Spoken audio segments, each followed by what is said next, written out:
So the main structure is done, and the hardest part was getting that jaw working really well. It's looped in with a wire for a hinge and then hooks into my chin. Now I just need to decorate the whole thing. First, I'm going to start with the eye, because at the moment it's just a piece of paper. I'm using this Christmas decoration, cutting that out to give it a bit of form.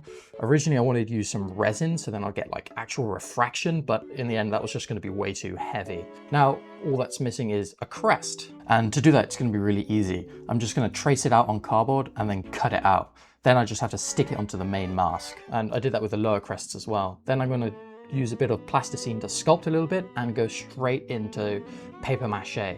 And this is a really important step. It's basically just going to make everything much stronger and durable. I'm going to do that over the whole mask, taking care and doing a couple of layers and then letting it dry. The problem is though, is the crest is still really rigid and I want it to be floppy like a real chicken.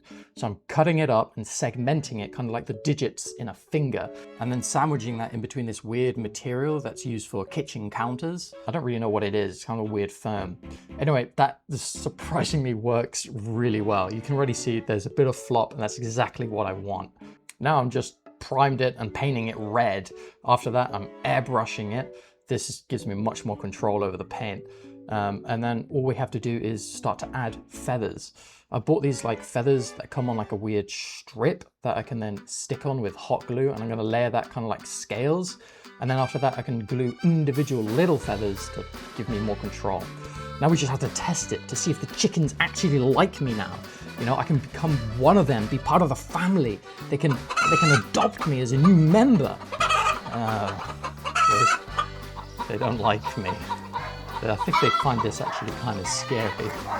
And in previous tests as well, they found it terribly terrifying. I mean, they were running away.